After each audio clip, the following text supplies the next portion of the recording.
Welcome to Fearless Solitude, where we venture deep into the realms of spiritual awakening and self-mastery.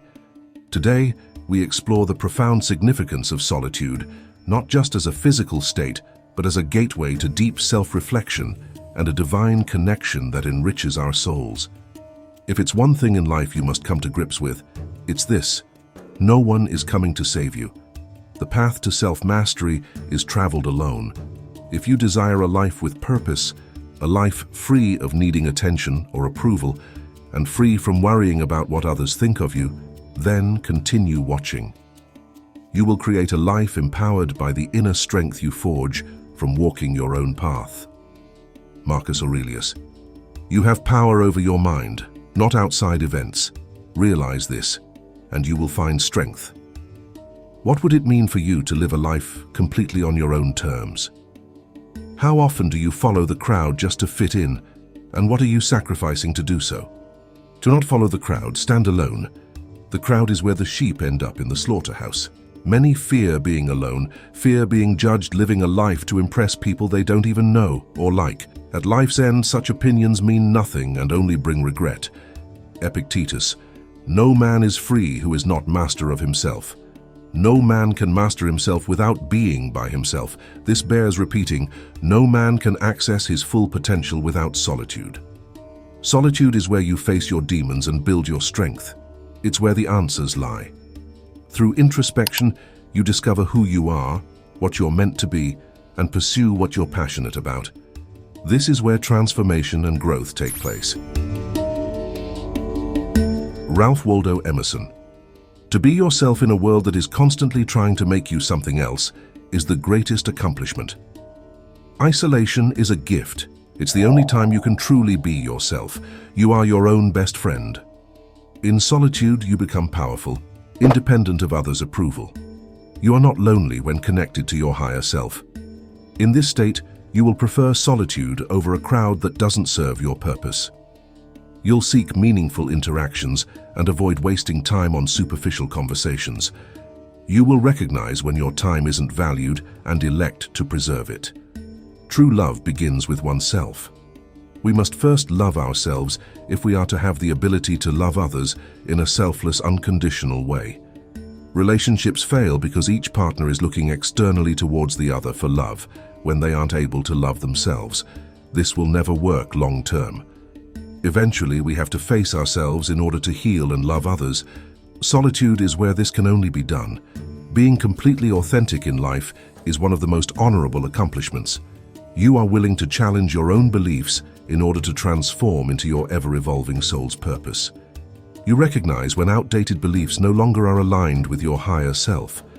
You are unfazed by social or religious dogma, choosing not to conform, but decide what resonates from within. Being alone grants us the ability to separate ourselves from toxic people. This is one of the most profound realizations we discover during moments of solitude.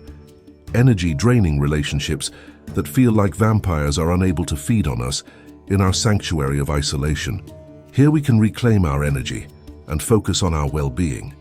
This involves setting boundaries as we prioritize our own inner peace and need for personal space.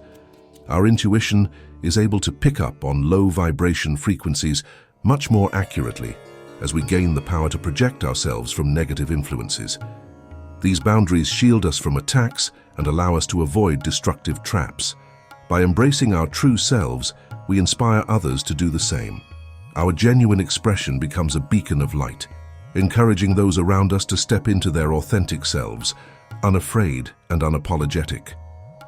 The lone wolf is mysterious and attractive, not a recluse or antisocial, but selective. You can develop relationships in social settings without seeking approval. You keep your inner circle small and have deeper, more meaningful experiences.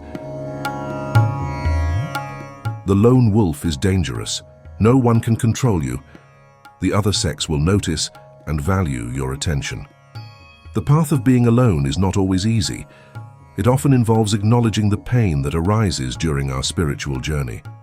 As we confront our shadow side and mistakes, we open the path for healing and growth.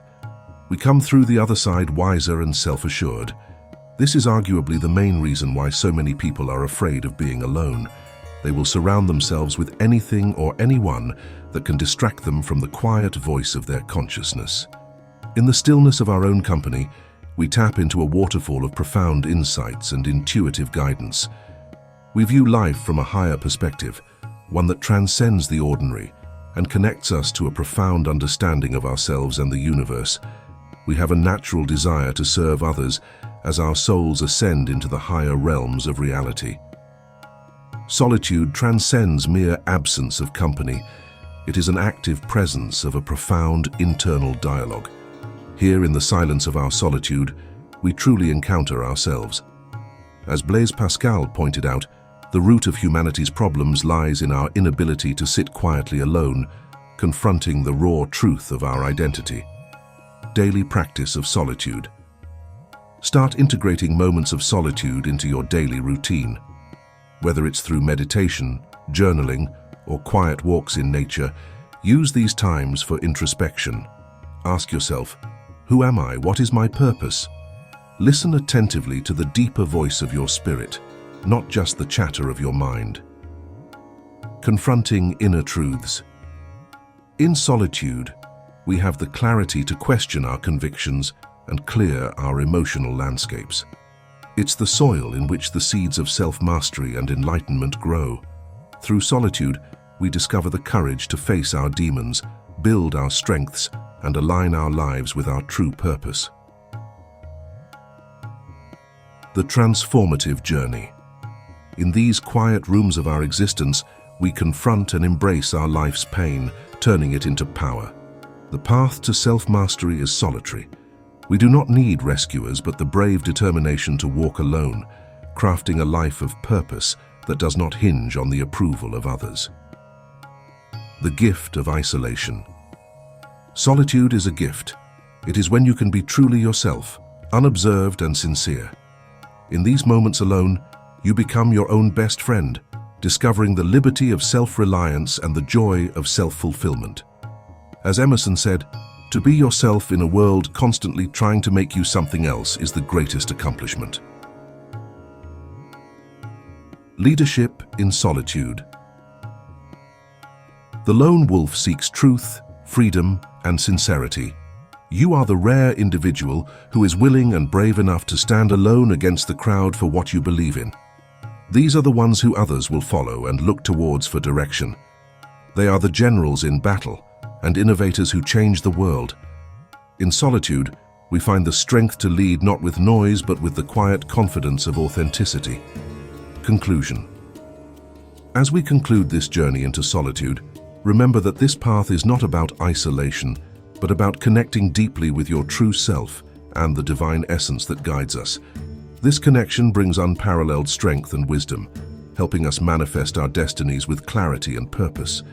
This is the path to become powerful. The first step to mastering your life is taken in solitude. Thank you for joining me in exploring the transformative power of solitude. If this message resonates with you, please share it with others who might find value in their own journeys of self-discovery. Like, subscribe, and share your thoughts below to continue this conversation and help our community grow. Your engagement inspires and motivates me to share more insights on this path of fearless solitude.